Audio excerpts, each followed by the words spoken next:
Welcome to The Truth in His Heart. I am your host, Rob Lee. And today, I have the privilege of being in conversation with the producer and co-founder at Noisy Tenants, which is a creative agency with a special focus on social impact. Please welcome Nicholas Mitchel. Welcome to the podcast. Thank you for having me. You're like a teacher, bro. That's all I can say. You feel like a teacher. I got like teacher vibes. I was like, yo, I'm late for a test. I didn't come here on time. I didn't study. I crammed. I haven't gotten that one before, but I'll take it. So I gave a very sparse intro or what have you, but I would like for you to, introduce yourself from those bullet points, that elevator speech sort of way, and really tell us what the mission of Noisy Tenants is. Yeah. So I'm a producer. I think that's the best way to look at it. We're producers bringing the pieces together to realize that vision. The way that's looked for me, producing for a play, Thoughts of a Color Man, when we first started out, and then taking those play production competencies and applying them to our community, and just taking it from there and applying that production lens to every project that we take on and as a way to like get through it. Okay. Producer, I like. It's almost like an executor. It's like, look, I'm making it happen. This is what it is.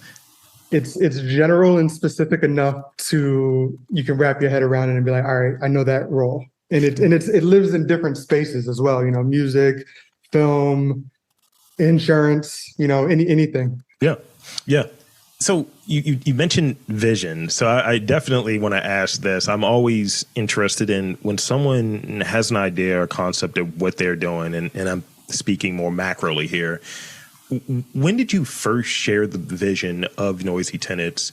Who did you tell? How did it go? They look at you like, what are you doing, bro? Or it's like, hell yeah, let's get it. Yeah, so Noisy Tenants came together. There was 3 of us, and It was about 10 years ago now. And the premise was to do dope shit. Like that's what it was. When we first started, we were producing Keenan Scott's first play, Thoughts of a Color Man. Yeah. So we were like, Keenan's he's got the play. Let's go ahead and execute. Let's produce. Let's put it on. Give me the core question one more time. Yeah, sorry. So when you definitely answered that first one in that part too, so that's great. So in expressing the vision of really, this is what we plan to do. We plan to work in a producer capacity, and kind of get, as you put it, dope shit out there. How did you share that vision? Who was it with, and how did that initial conversation go? Got it. Yeah. So, the initial conversation, we knew, we want to create dope shit, but we're going to start with this play. Yeah. That was kind of how we started, knowing that we were going to get into other spaces. And the way it was received, I don't think anybody cared, it was like, this is what we're about to do. Let's start executing. And we might not even have shared to a point where we could have received that, or I'll say for myself, I was definitely not in a space where I was like caring what anybody said, or even like was getting those type of reactions. I don't know. I think people, if you know me, I'm not doing, I'm pretty steady in my movements. So, I think that people understand when I say I want to do something, even though they might not see it immediately, they kind of, all right, Nick is working on something right now. Mm-hmm. Yeah. And that's the thing, like, what I'm getting from, our pre-conversation and this conversation so far is like, you're a hitty individual. And you said it, you're like, look, if I'm over here, I'm kind of like, I'm going to ruminate on this for a minute and figure it out what my answer might be, brother. And I was like, all right, it's going to be a lot of editing to get to trim. No, I'm kidding. So I moved this question up because it caught me, because I don't want to bury the lead further. So, I'm on the site, Noisy Tenants, creative agency with a special focus on social impact. So, I hear that thrown around, and I see different pockets, and I see your name and Noisy Tenants brought up a lot. So that's a great thing. But I feel like, times it's a blanket term, and I'm not saying it for you guys. How do you define social impact?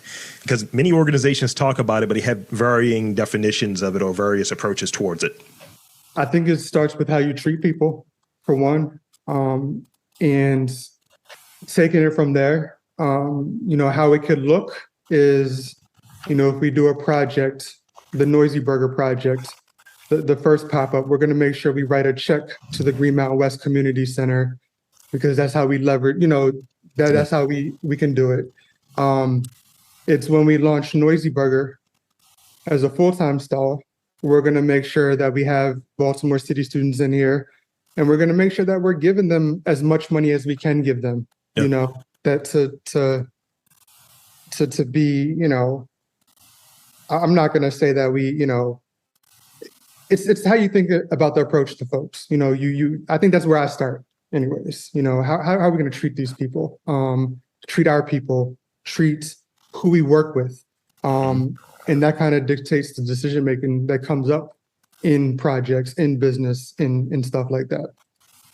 It makes a lot of sense. I think, people talk about, people over profits all the time. And that's something that, I value from and we talked a little bit about this before getting started. Like, I value that, and I'd rather have the conversation. I've been doing this thing, podcasting for 13 years. Most of it, no money coming in. Yeah. So I'm not here for the money. And I'm able to have conversations. It's like I approach what I do creatively. And as I've grown in it, I'm like, this is a service that people want. People feel like, hey, can you help us share the story? Mm-hmm. And that's the spot that I'm in. And if I can do it, and if I can be a connector, that's important to me. And, like I said beforehand, I was like, it's an idea. It just popped in my head. And also, I'll be remiss if I didn't mention this. The blue and gold burger, by the way. I'm a fan of that burger. Shout out to Mervo High School, Mergenthaler Vocational Technical High School. That's where my co-founder, Chris, went to school. That's who we did the original Noisy Burger pop-up with. That's a shout out to the Mustangs. Sure. I was very close to going there. I went to City, and your hat has the colors of City College. So shout out. I didn't go to school in Baltimore City, but I understand it's a real thing. So yes, that's shout out to everybody. And so thank you for sharing that, because I think the key takeaway is one of the key takeaways is that people have to be a part of it. This is something that is for the community. And I find that sometimes I think it's hard to define what somebody does, but it's like people are at the root of it. Mm-hmm. And I think that's the key thing that's there. And that's important to realize. And it's like, I support it regardless. And that's the thing. It's like people are being those gaps, right? So on occasion, you talk to people, in the community or what have you, and you get a temperature on, all right, how are people doing? Like, mm-hmm. Where are they getting resources? Where are they getting opportunities? Mm-hmm. And I think when conversations around social impact are happening, it's like, are you helping to kind of bridge those gaps within the community? Are you helping to kind of fill in where some of the institutions that are elected to do that, if you will, aren't able or aren't equipped or don't see the value? It's tough. Yeah. I think, it's a machine. It's a machine that is in place, and you try to take down a brick every day, I guess. I like that. And there's a song that's the opposite, another brick in the wall, right? So I read that Noisy Tenants specializes in storytelling through collaborative experiences that connect schools, neighborhoods, and brands through entrepreneurial and creative projects. Why was it important to make these connections with the community and making those meaningful connections? Because you've been here long enough to know how things kind of operate. And if something comes off as disingenuous and phony, like you haven't built relationships, then things happen, and don't really sustain. So why was that at the forefront for you specifically? I think it's how I started the work. Sure. It's or this vision of the work, I'll say. moved to Baltimore and started to develop relationships with my neighbors and sing and saying, you make a decision. There's moments where you have to make a decision of, are you going to go with certain things and be okay with certain things, or are you going to not be okay with certain things? And sometimes that's a little bit more painful. And there's even like a spectrum of that decision making, Sure. So, I value relationships. I value direct conversation. We are storytellers, and it was almost taking inventory of like, all right, what are we going to show up as? How are we our best selves? How are we showing up with our superpowers? And what does this look like for Noisy Tenants? That's been the process that Chris and I have gone through and continue to go through in shaping what this organization is, what this business is, what this structure is. We always land on storytelling. Like, there's a story to be told, with aesthetics and visuals. But then we also got to get people involved, specifically young people. That's who is going to take the reins. We should always be investing in the young people. We've narrowed it down to, around high school students, maybe early college. We can have some, we like the conversations that we can have at that level. And then, it's who values the stories right now, or who can help, who has the resources. Yeah. To make what we're looking at real, what the vision is, how to make it real. If this company wants to say, we do this type of work, well, let's come up with a project together that's really going to do it, and we can have all the parties at the table and have the conversation, and it might be uncomfortable, but this can be good, and you can be part of this work. Yeah. That's the opportunity I see for Noisy Tenants. That's legit. And you see, as you're talking, it's giving me more questions. And I'm sorry, you got more questions now. You're just giving yourself more work. Good on you. I'm done. So, with regard to decision making, because like we all have these things that you're like, nah, I'm not going to do that. Nah, I don't care. I'm not going to do that. Or this is what I'm going to do. And I think you were touching on that a little bit. With regard to decision making, what are some of those non-starters for you in like Noisy Tenants? Like, nah, we're not going to engage in that. This doesn't really fit with our value system or what have you. Have there been opportunities that have been presented, as the brand grows, as the name grows, certain people want to be attached to it. And, so tell me about that. Yeah, it's an ongoing conversation. I'll say that. I think it's always hard to say, we'll never do this or we'll never do that. There's some conversations where it's gonna be a lot of questions coming from me. I'll say that. So to answer your question is, harmful things, things that don't let me sleep at night, those type of things. Yeah.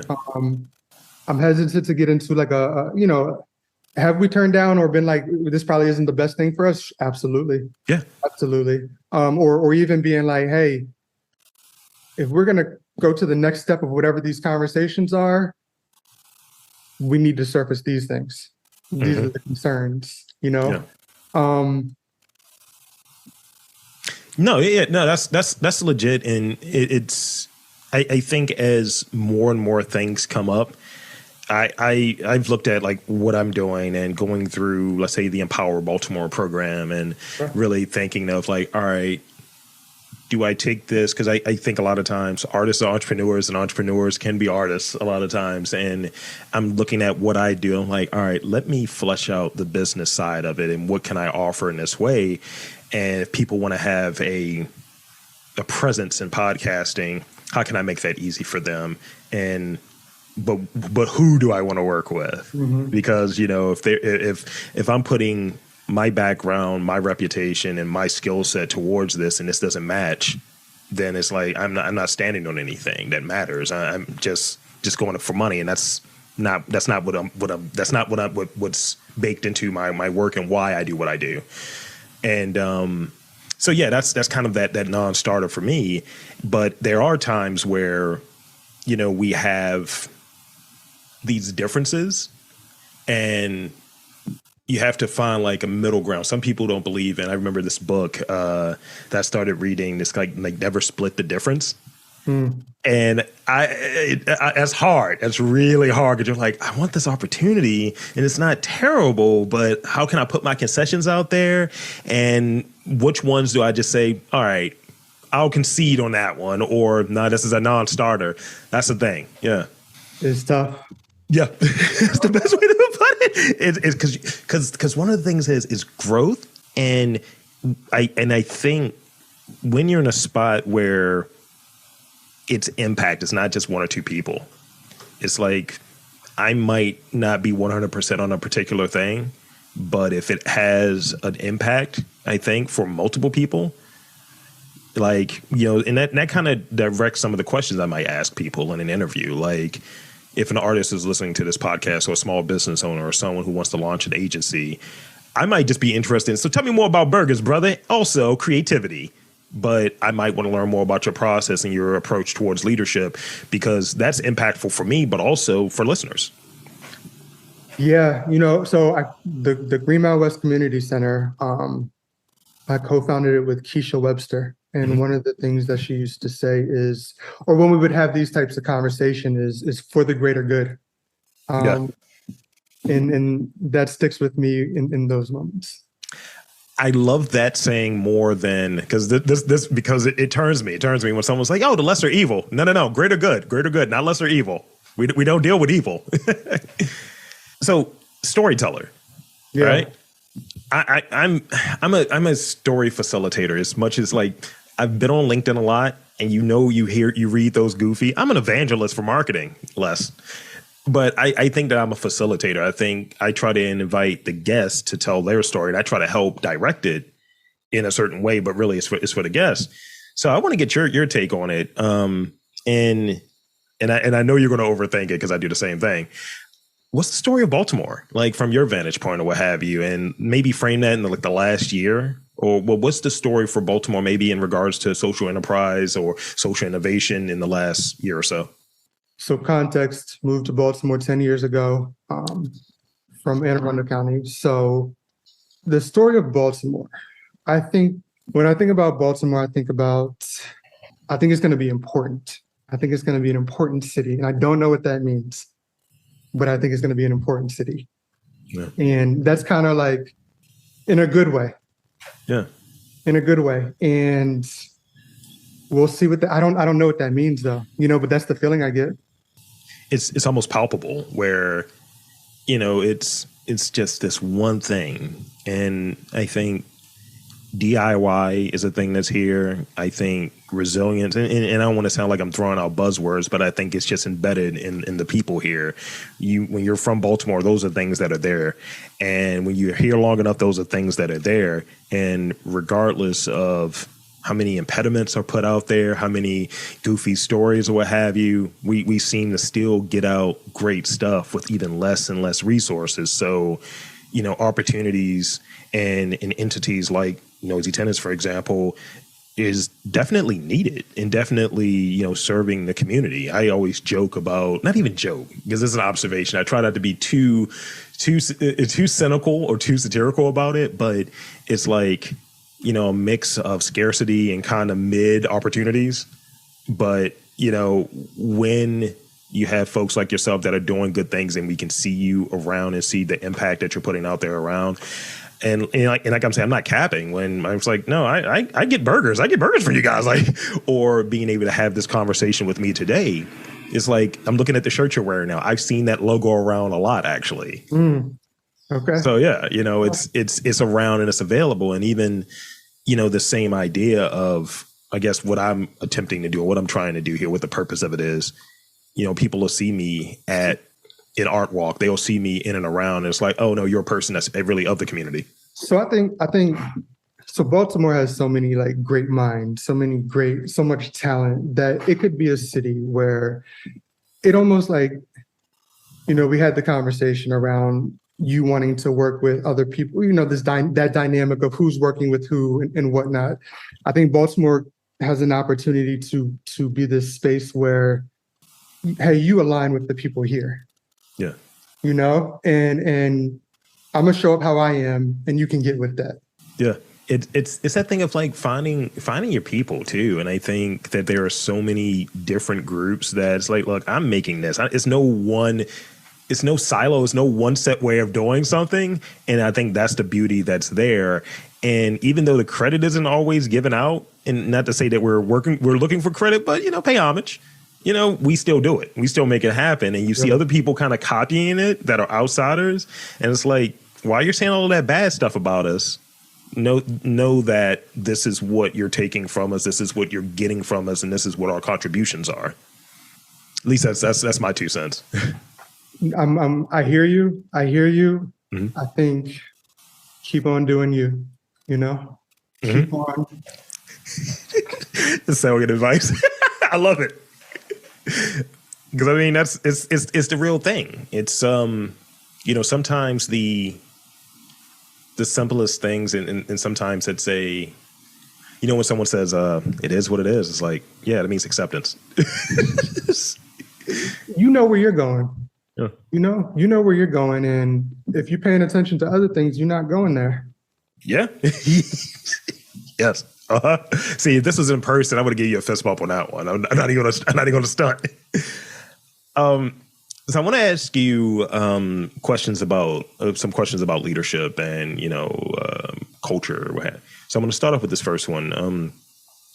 What is, and if you have an analogy, that would be great.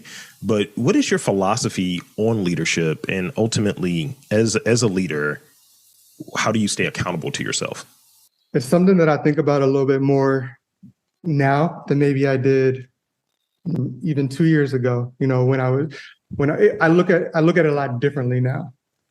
I'll say there's been a shift in the last 2 years about how I look at it, and I don't, put people first. Yeah. That's part of it. Take care of people when you can. That's a big one. Understanding that you can't pour from an empty. Yeah. Empty, but understanding that we need to take care of each other. I try to be as solid as I can, to be honest with you. That's all that anyone should ever really want and aspire to do. It's like, recognizing that I'm not perfect. I make mistakes. I learn from them. But I try, I aim, I aspire, and I work to be solid and to, get better at what I do. And, as you said so eloquently earlier, it's like just doing you, staying in your spot and doing your thing. And inevitably it just happens that you're better at what you do as you're doing it. It's, I think, sometimes the simplest way of approaching something. Sometimes people are too wordy with it, but I think, I'm a super methodical person. I'll share that as well. Yeah. Like it's a work style. It's a work style, and I'm sure it's a leadership style as well. But I'm super methodical. Like I'm always tinkering and revisiting and working in that manner. I'm a bit of a tinkerer. Okay. I tinker a little bit. Yeah. There's almost that meme from Spider-Man. I'm a bit of a scientist as well. Where it's a continual build, and it's a continual refinement. It's like sculpture, you're peeling it back and you're saying, that works, but we got to change some perspective. That's what Noisy Tenants has been. Yeah. It's been sculpting this passion business into something that sustains. Yeah. Yeah. And I think going against what that norm is of, well, this is what this is and this is what this isn't. It's like, no, yeah. And that hurts sometimes too, because people don't have a long attention span. Whereas like if you don't give it to me quick, then I got to move on to the next thing, which is fine, because I think that saves us sometimes as well. But it's a process. It's been a process to share who we are and what we do in our work and what that could look like.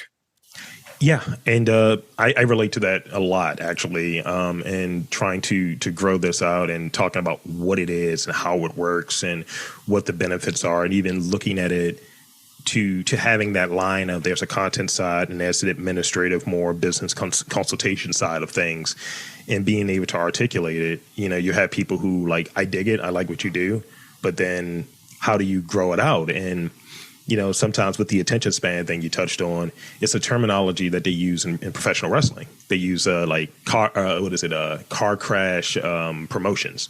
So It's like, oh yeah, let's just title change every night. It's like, you're not growing anything. You're just, reacting. I don't think you can. So sure, that's like a commercial strategy, but for your business, no, it doesn't work. And what you want to do, your passion, you got to play the long burn on that one. It's fine. It's okay. Because you'll be better for it at year 10, at year 15. I don't think you ever get it all the way right. No, yeah, I agree. And it's slow cooking. It's like the best food, right? Yep. It's like, oh yeah, I'm just stirring this low and slow. Let it breathe, let it marinate.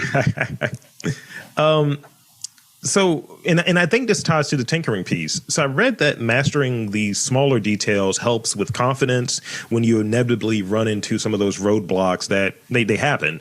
Do you agree with this? And how do you strengthen your confidence? I do agree. I think that if you're constantly tinkering, you're constantly running into issues. You're figuring out what you're working with so that when the decision comes, you can make the decision and you're not having to, process so much stuff when the decision needs to be made. For us, the tinkering, it happens on our website. Like if you ask Chris, if you ask Bria, they'd be like, Nick, just leave the damn website alone. And it's an exercise. That's my exercise in making sure I'm staying sharp in, how we show up, what we can do, where we want to go, just thinking, what's this next iteration going to look like? What's this next story that we're going to tell? How is it in context for what we've already done? Just that forward motion, Mm-hmm. Then here's the last real question before I get to those rapid fire questions. Because, even you don't escape the rapid fire question. Everybody gets them. Let's do it. So I guess, since the focus of this podcast is, you got a little business, got a little arts, got a little culture. Why must culture be at the heart of the healthy development of a community? That's where it starts. That's what makes the space. When I moved to Green Mountain West, there was a gentleman who played great music out of his home on Sundays. Every Sunday morning. That was the culture. Yeah. Let's listen to some 60s and 70s R&B. Yeah. And you lead with that. You build on that. It's not harmful. Yeah. It's bringing some. Let's open our windows and listen. Yeah. And he's probably been doing it forever. Yeah. That's just what he does. Like. Yeah, it's like, don't ask questions. Don't come over here and start asking questions. This is what it is. Don't disrupt things. Build on them. Yeah. Add your own layer to it, I'm one of those dudes. I get a lot of crap, and this is kind of the end. This is an aside, really. Everything goes to food with me, just so you know, because I like talking to chefs and things of that nature. I get crap for a topping that I add to an Italian sub. Okay. I like Swiss cheese on an Italian sub. Okay. I get a lot of crap for that. And it's just like, this is what it is for me. These flavors work together for me. So the only thing I dislike is mayonnaise. Anything else, I'm with it. It works for me. If it works for you, it works for me. If you would have been like, hey, I want to put mayonnaise on this sandwich, I'd have been like, you can have the sandwich. That's